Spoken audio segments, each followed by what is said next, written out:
Right, apologies for the delay with all of these videos. I'm way behind schedule, but here we go. The Mercedes W11, perhaps the car with the biggest target on its back, isn't it? This is the one that everybody wants to try and overhaul, to peg back and get in front of. And I guess as fans, most of us would love to see that too, at least on occasion. So we've got a proper fight all season. Now, it would be very easy for Mercedes who have dominated the last 6 years, this whole hybrid era. No one's really come close to challenge them on a sustained level. It would be easy, and you might forgive Mercedes for sort of pegging back on development, for stopping this relentless search for new gains in all areas, particularly given that this is the final year of this particular type of car before we move to 2021.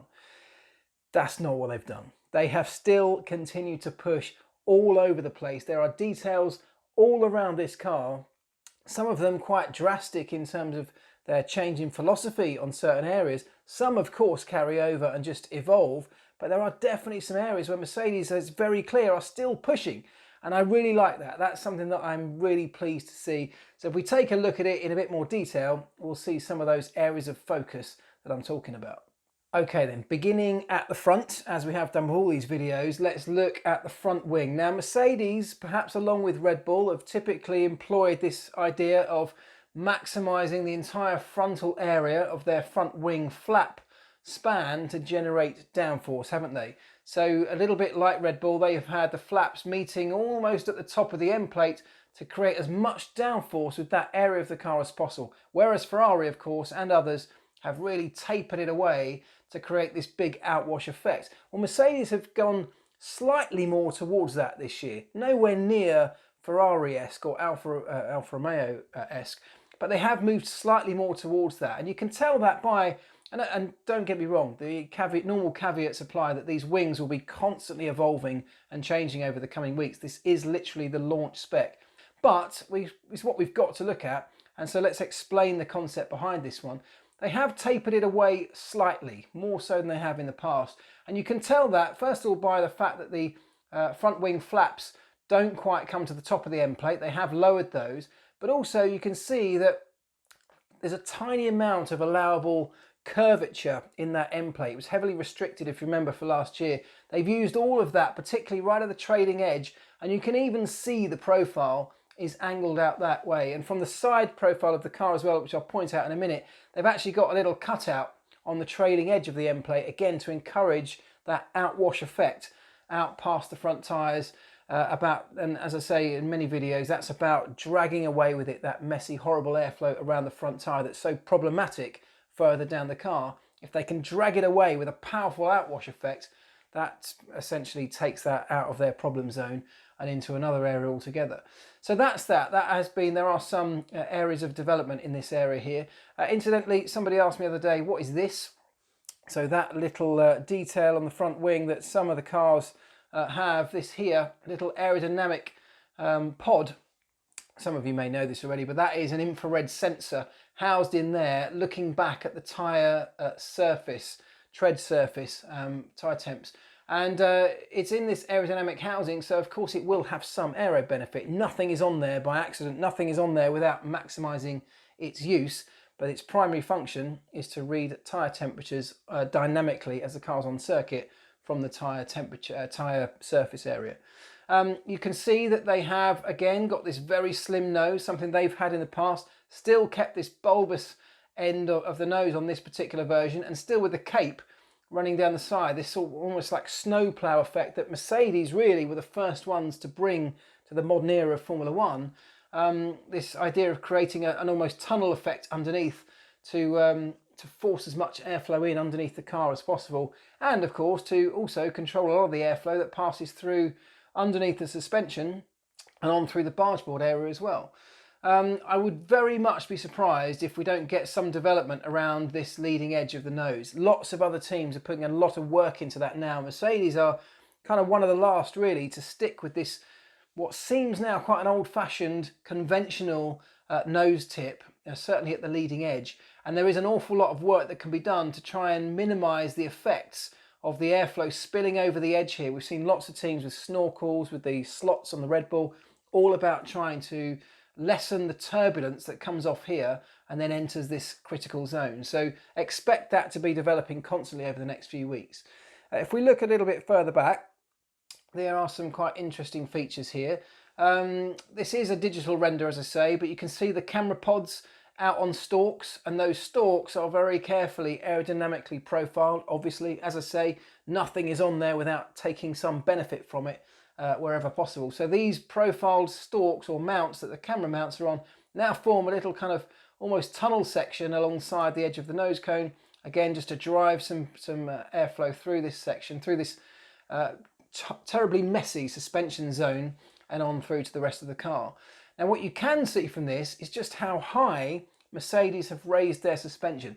They were, you know, they had it very high last year as well. They were one of the most extreme versions of this in previous years, but you can see where the top wishbone leading edge mount is there. It literally could not be any higher. That's at the very highest point of the chassis. The lower wishbone in line here with the steering rack of the car. So I talked about on others, on some of the other cars, the suspension is much lower.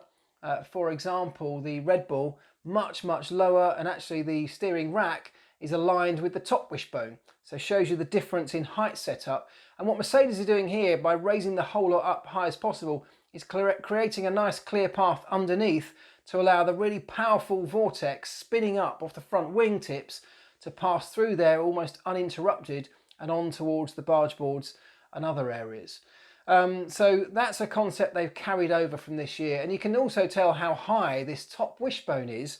If I just zoom in, you can really see this detail here. The top wishbone is so high they have to attach it not to the top of the upright, which is around here somewhere, but actually on a big bracket, curved stalk-like bracket, which protrudes out from the upright, which is inside the wheel rim, of course, extending it out to get the height up on the wishbone there. So again, not new for Mercedes, but still carrying on with that very extreme concept.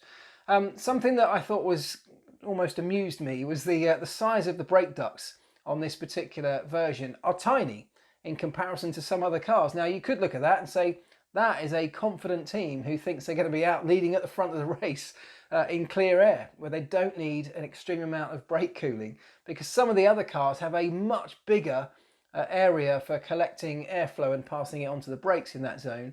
So we'll have to see. I'm sure again this will change. There'll be various options as the season goes on for different racetracks, different ambient conditions and different braking demands. But you can even see just inside there, even though we now have this ban on blown front axles where they used to divert some of the airflow collected in here and just send it straight through the axle to contribute to that outwash effect, that's now not allowed.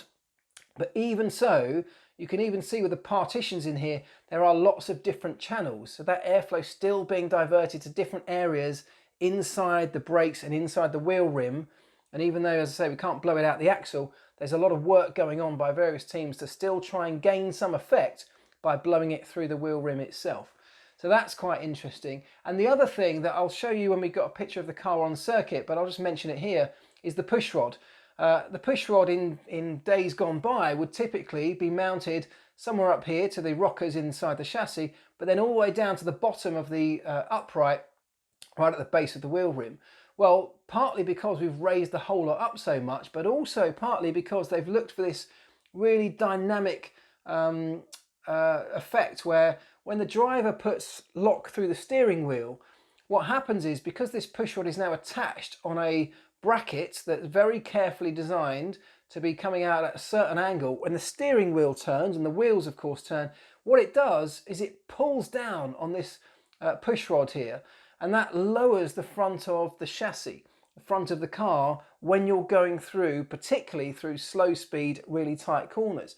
And it has a bigger effect on the inside wheel. So what happens is, when you're turning through one of those slow corners, what's typical is that it's very easy to lock the inside front wheel, because that's the unloaded wheel.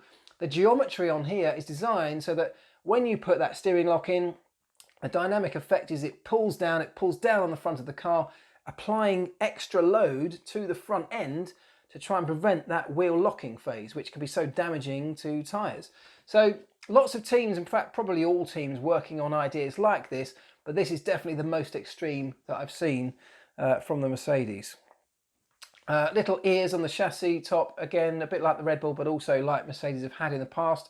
And if you haven't seen my Red Bull video, go and check that out, because I talk about exactly how all of these elements work in together with each other, and this is a part of that process.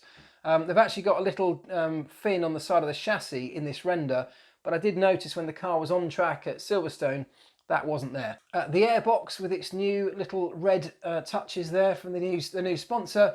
Not too much difference to last year. Quite large, quite oval, almost Red Bull-like, I guess, in that sense.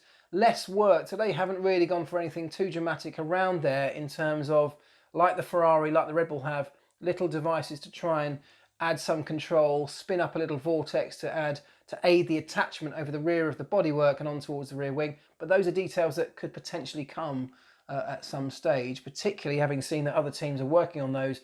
Those are the kind of things that pop into the mind now of a designer that may not have cropped up anywhere. And now they'll be furiously looking at them in wind tunnel models or in CFD models to see if it can be beneficial within their car design.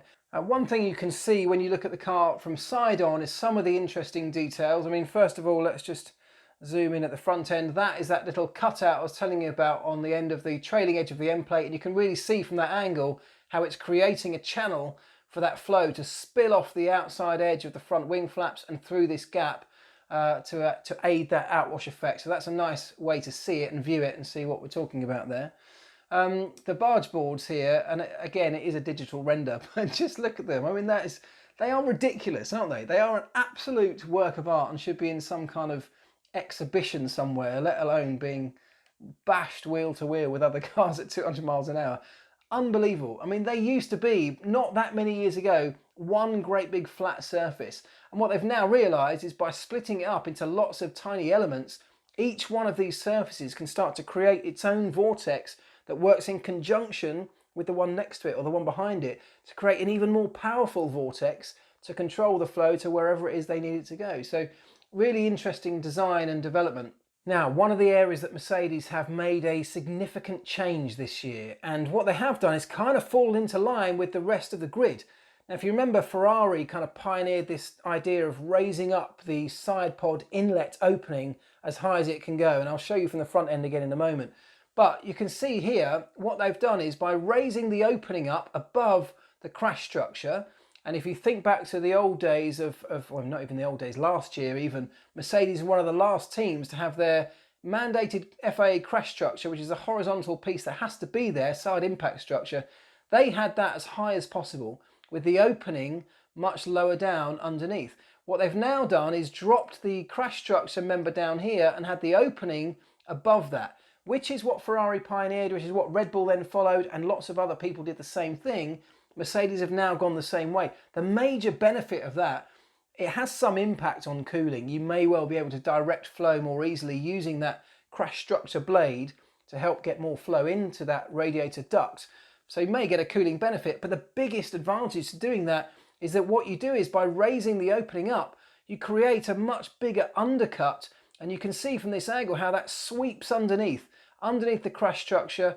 The crash structure itself being used as an aerodynamic blade to force the flow down through this gap. This vertical structure on the side of the floor, exactly the same, creating almost like a tunnel that accelerates and forces this airflow down underneath the undercut, following the green stripe, more or less, along the edge of the floor. Some of that being used, using the slots and fins along here as we move back on the floor to seal or help seal that gap at the edge of the floor between the floor of the car and the racetrack, but also the airflow following the contours of the bodywork and out towards the back of the car. But it all starts, or is really powered up by this idea of moving the opening up, allowing more space for your undercut, and therefore just getting more powerful flow, uninterrupted flow through this zone here. You can really see how their bodywork at the rear of the car almost seems shrink wrapped. It's like they put the power unit in there and then shrink wrap the body around it. You can really see how it's so closely packaged over things like the radiators. Same up here. I mean, ridges in the bodywork. In the past, it might have been really nicely smoothed out and profiled. Here, they have literally shrunk it around it as much as possible, going for that kind of idea, that kind of concept. So a kind of different way to look at their packaging around the rear end. And that's quite interesting itself, because they were the team that suffered with some serious cooling impacts, cooling effects last year, weren't they? At certain races, they struggled with their cooling ability. So they've shrunk wrapped the bodywork all around it. They've raised that opening up at the front of the Sidepod inlet. Therefore, they must have found other ways to improve their cooling efficiency. That could be through things like radiators. It could be through new technologies in terms of fluids, pipe works. The channeling of airflow inside the bodywork, of course, is just as crucial as that on the outside. So there's lots we can't see, but what we can see is from an aerodynamic presence, they've gone pretty extreme in terms of the packaging at the rear end. Okay, here's a good picture of Lewis Hamilton on track that gives you a really nice idea of exactly what I'm talking about. This, inside this structure here, is where the FIA crash structure lives. That's mandated, that's the side impact structure. Now the opening for cooling is just up above that. So it's actually a smaller duct, but it may be helped by this device in front of it. Perhaps some of the fins on the side of the chassis also helping to direct flow into there. But the biggest impact, as I say, is that you've now got this really, it's almost, the airflow is almost following this green stripe all the way down here, through this big channel through here, this big now open clear path to give a much clearer route towards the rear of the car. So that's just a nice way to see it. And again, these barge boards, absolutely, they make me laugh. They are so detailed, it's unbelievable. And this one's quite a good one to show. Valtteri Bottas in the car here, but this shows you what I'm talking about with this front suspension geometry, and particularly the push rod. There you go, that push rod, the push rod is there to transmit the load from the wheel and the upright that the wheel's attached to, up along the push rod and into the suspension members like the dampers and the rockers and the springs or torsion bars that are in at the top of the chassis. So that's the purpose of a push rod. It's a load transmitting device. But just see how far out from the wheel rim it's now attached at this big stalk-like area around here, as I say, to really give that massive pulling down effect as the driver pulls or turns on the steering wheel. So it's just a very extreme version of that I haven't really seen to that degree, I don't think, in the past. Now you can also see from this picture the rear suspension is raised up, certainly the top wishbone raised up on a similar stalk-like solution to the way they have at the front. So the rear wishbone raised on a stalk outside of the upright, again to give some clearance, to allow a clear path or a clearer path of the flow passing through what we call the Coke bottle area. If you wonder why I keep banging on about Coke bottles, it's because if you look down on the top of a Formula One car and see its silhouette, the rear end tapers in so dramatically like the neck of an old-fashioned Coke bottle. I'm sure most of you knew that, but just in case any didn't. And that Coke bottle area there is a really important zone for accelerating flow over the top of the rear of the diffuser. So you can really see what they've done. They've actually changed a few elements at the rear end here.